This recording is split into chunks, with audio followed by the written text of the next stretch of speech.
That's not pee, that's squirt. See them stains? Oh, stop now, you disgusting freak. We're going to be very open and honest and about our kink shaming here. You freak! That's how this works.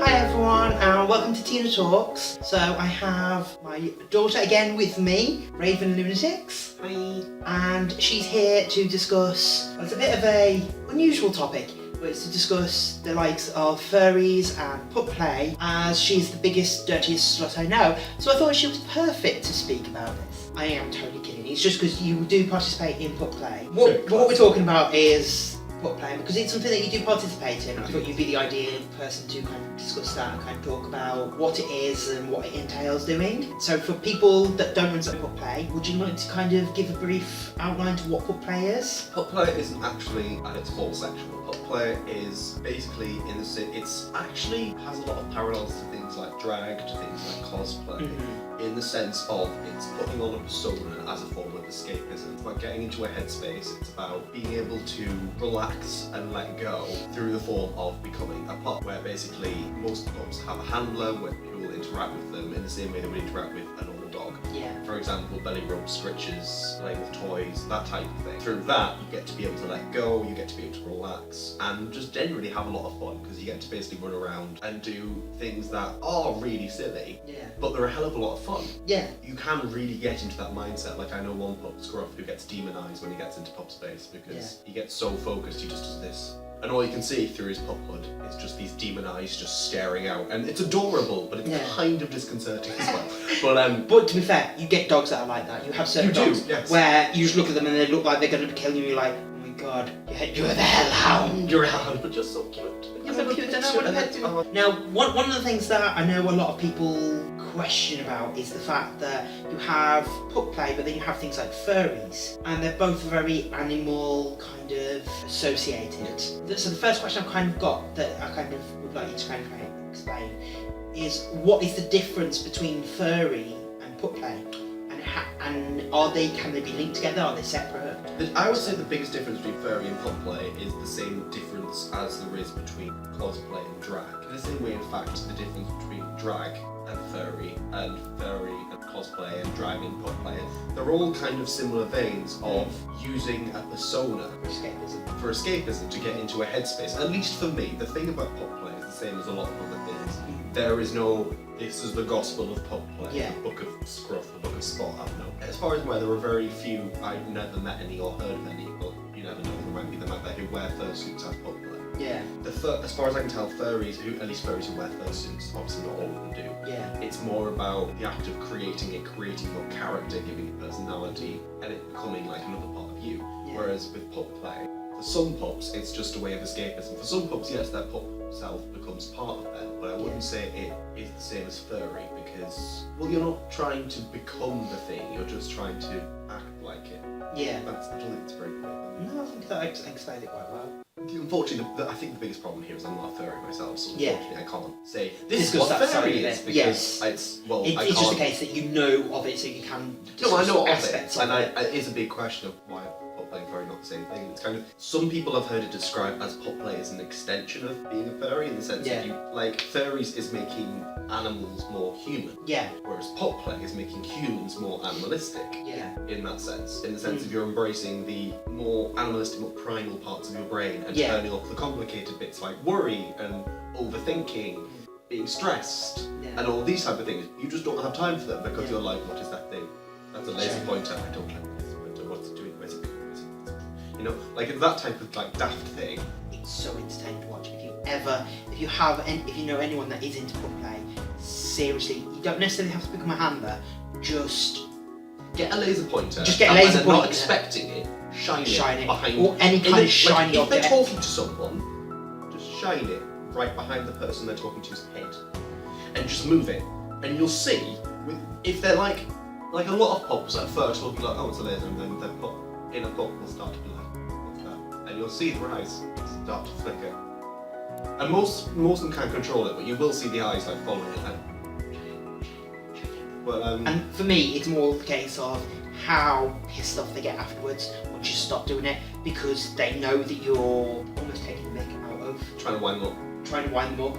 And they enjoy it. I think it's funny. It's funny. It's hilarious. Well, to be honest, in my eyes, the best way to show support for something is take the piss out of it in a loving way. I think the next thing that I think is a common misconception when it comes to things like furries and pup play is because they're so linked to animalistic tendencies and animal images, especially in the likes of furries. What is the difference between doing something like being a furry, especially when it comes down to the sexual side of it, having sex with furries and having sex with real animals?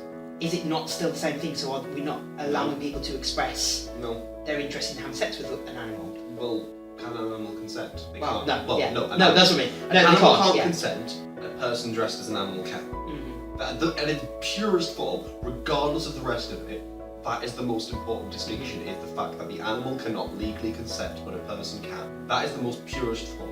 What I will say is not all pup play is sexual, not all furry is sexual. Yeah. That is a big thing that a lot of people seem to forget. Yeah, no, totally, it is.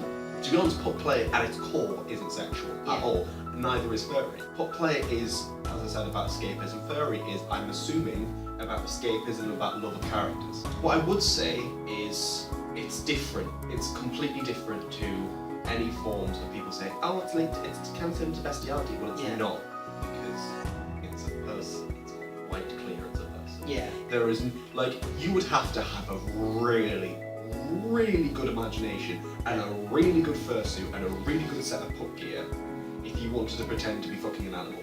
Because A, people are much bigger than animals. Yes. Unless it's like a Great Dane Yeah. or like a Siberian Husky or some shit. Mm-hmm. But at its core, it's not about I'm sleeping with an animal. It's in pup play at least. Again, I can't describe about furry. If people are doing a sexual scene as pup and handler, it's not about the fact that they're a pup. It's just that's the pup. The pupping is their way of expressing their submissive side. Yeah.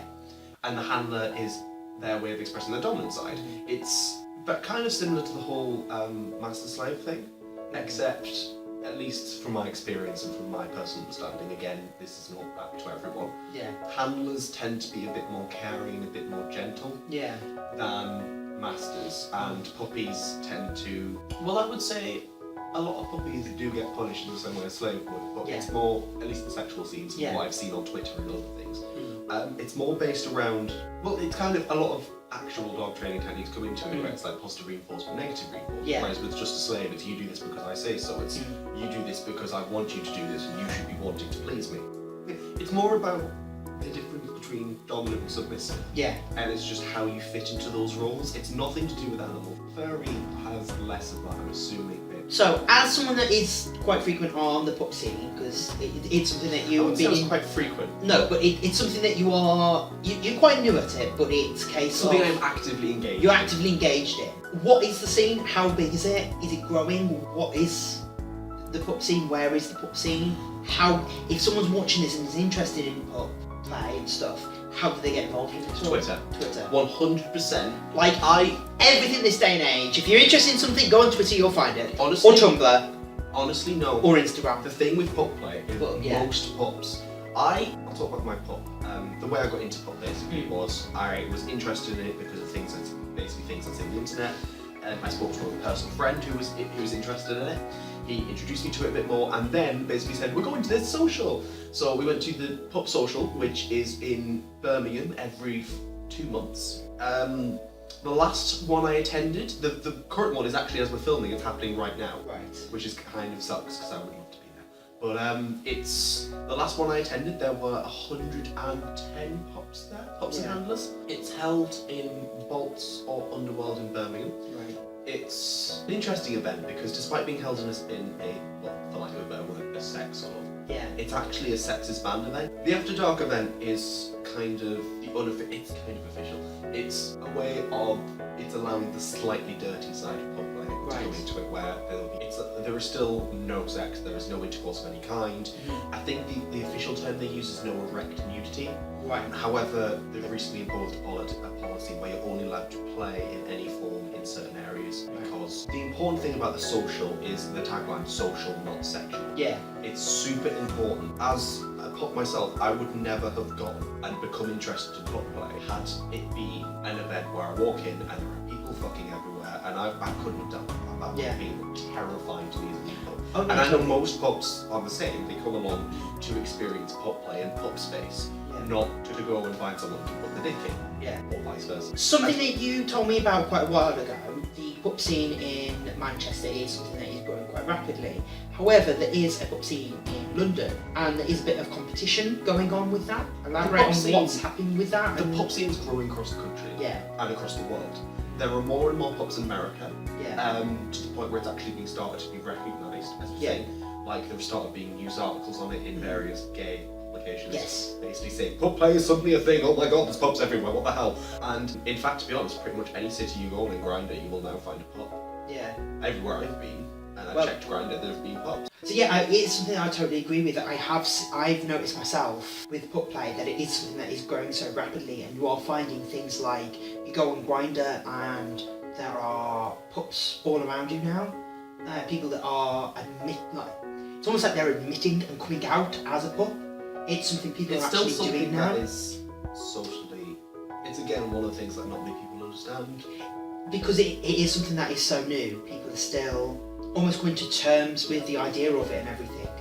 But it's something that, like, Chris uses Grindr quite often. I myself don't use it anymore. But he's said several times now that he's getting more and more pups that are saying that they are a pup, and they're looking for, whether they're looking for friends, for fun, for handler, whatever, other pups, that sort of thing.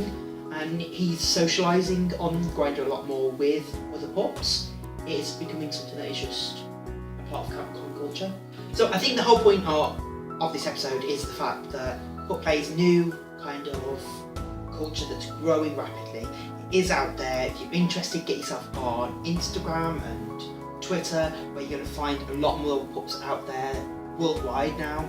If it's something that you're interested in, if you're not interested in it, just accept that they're out there, and there isn't really anything to say about that, really. What I will say is, if you are interested in being a pup, and if you are interested in learning more about it, then what I would recommend was get a Twitter, create a Twitter with basically pup somewhere in it. Don't put it as the first word, because everyone has pup so and so, so when you try to tag people on Twitter, and it's like, 20,000 people. Yeah, it's insane. So call yourself like anything, to be honest. Get on Twitter, get following people. If you're in the UK and have the ability to travel, I would strongly recommend the Pup Socials. I believe their website is wonderful, especially for new scaredy pups like I was. Yeah.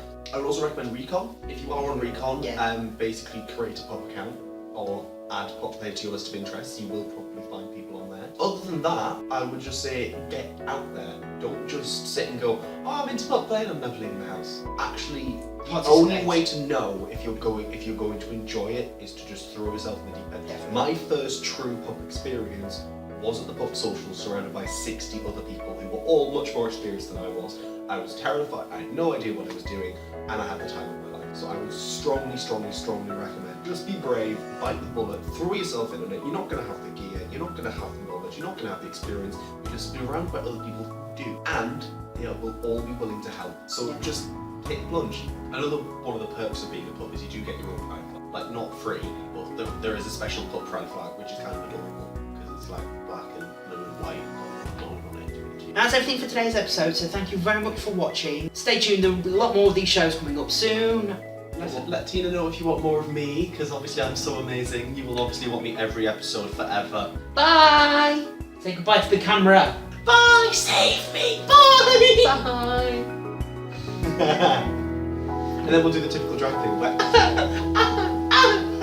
just have like a... She needs to be neutered. Neutered and spayed, dear.